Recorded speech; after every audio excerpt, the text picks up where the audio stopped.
Hey everybody, what I wanted to do today was to begin our meteorology unit. So there's going to be various assignments to do and labs to do and so on.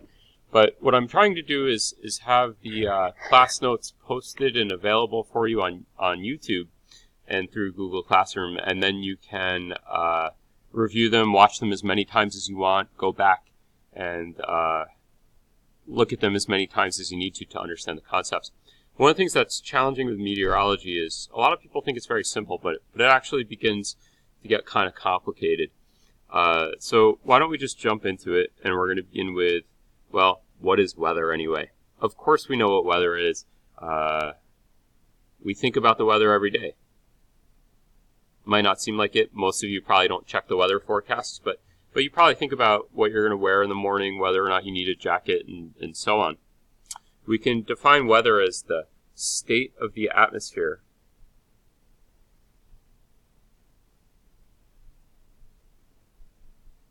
of course I'd like you to follow along in your class notes.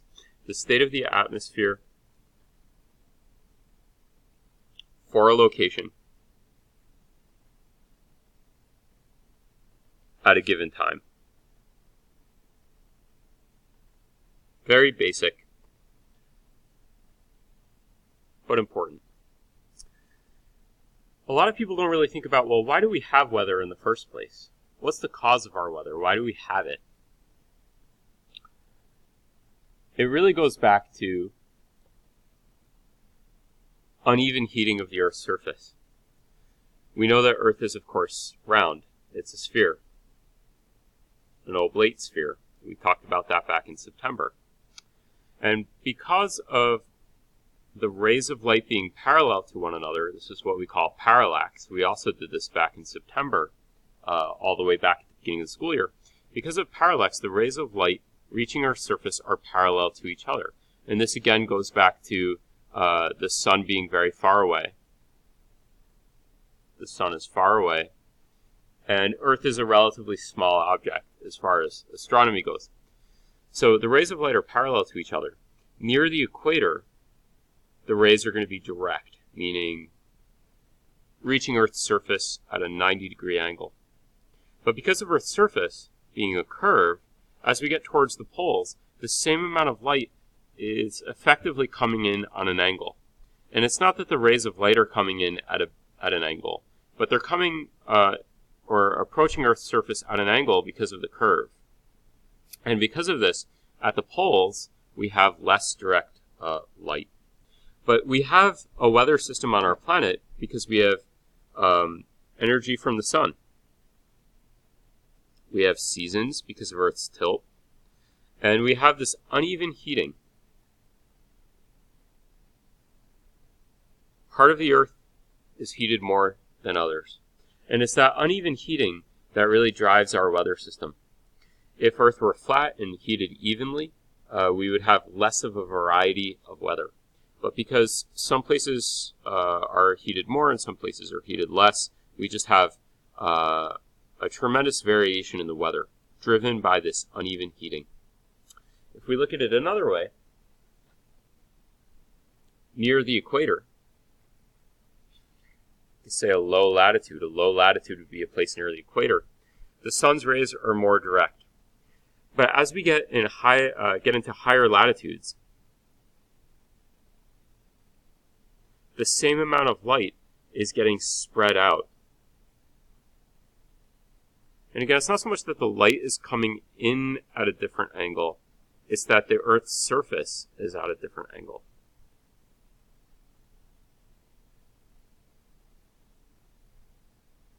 All right, Earth's surface is at an angle because it's a curve. In every one of these examples, the light is coming in straight down and parallel rays. But it's Earth's surface that really makes it seem curved. Here's mid-latitudes. This is where we live. And the sun is coming in at an angle. And again, it's this uneven heating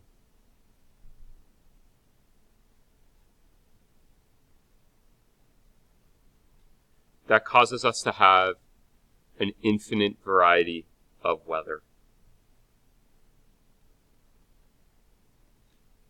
everything from hurricanes and tornadoes to sunny days and cloudy days and everything else. Now we'll start out with some very basic stuff, what are called weather or atmospheric variables. These are things that we can measure. You've been measuring the weather for a long time. Temperature, precipitation, but there's many different variables that we can measure. Of course, we can measure temperature with a thermometer.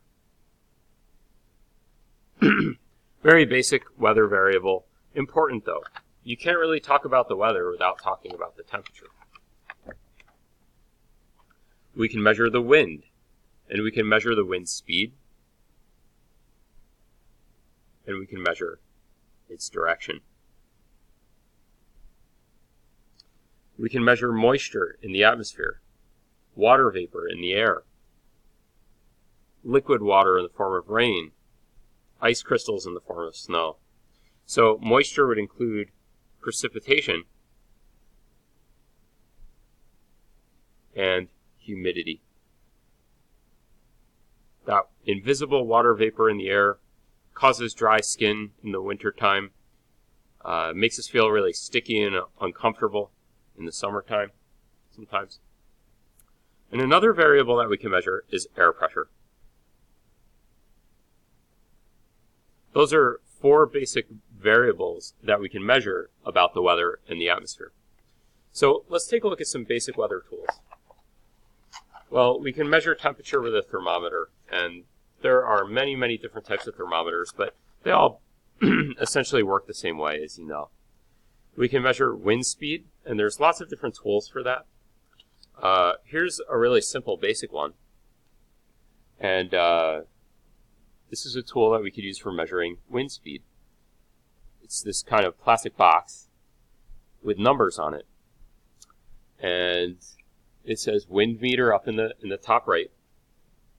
There's a tube, and this red part here with an open hole. If I tilt that up, maybe you can see that. So there's a hole in the top. And to use this, what you would do is take it outside when the wind is blowing.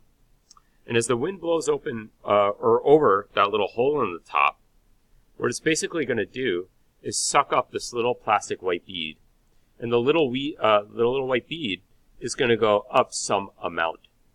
And we can look at the numbers and see how high that little bead goes and match it to a speed in miles per hour and get an idea of how fast the wind is actually going. So kind of a interesting way of measuring wind speed. We could also use something called an anemometer. Let's skip ahead to this. Let's take a look at some other weather tools. This drawing is trying to show this tool here. This is something called a barometer. This measures air pressure.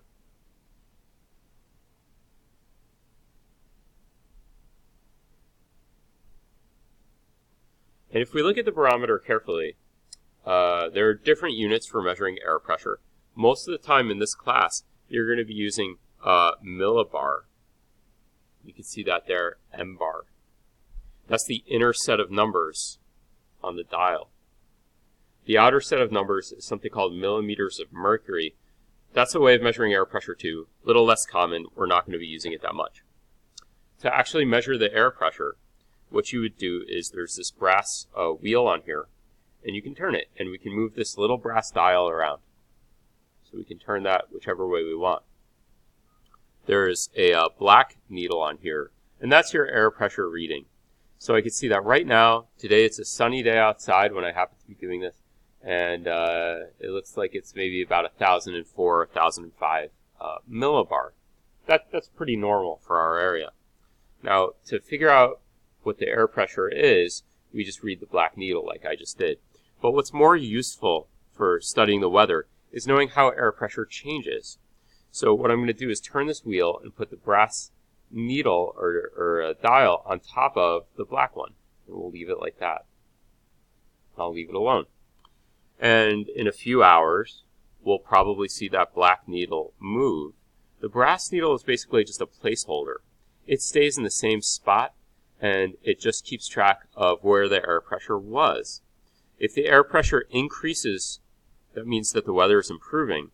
If the air pressure is dropping, that means that the weather is worsening. Maybe a storm is coming. We're going to expect some rain or snow. So we can use this as a very simple way of keeping track of approaching weather. If the air pressure goes up, in general, we would say the weather is improving. If the air pressure goes down, we would say the weather is probably worsening. So this is a very effective tool for forecasting the weather. Not much detail, but we can tell if the weather is improving or deteriorating, meaning rain or snow or storm, very easily by just keeping track of this, which is kind of nice. So I'm going to set this aside and leave the brass needle on top of the black dial, and tomorrow we'll see how it moved. So I'm going to set this aside now, and we'll put that over there. We have rain gauges. Rain gauge, fairly straightforward. Some of you might have rain gauges in your gardens or backyards. And it collects the water that falls from the sky. And we can measure that in inches, sometimes in millimeters, sometimes even in centimeters. In the United States, mostly inches. And pretty simple to use. One common mistake that people make with this, though, is they'll put it near an obstacle, like under a tree or near a roof. And those kind of obstacles are going to throw off your measurement. So you really want to have this in an open space where you don't have a lot of interference. This tool over here is something called a sling psychrometer. There's a P in front that's silent, like psychiatry or psychology. Psychrometer. Or I guess I should have written it over here. Sling psychrometer.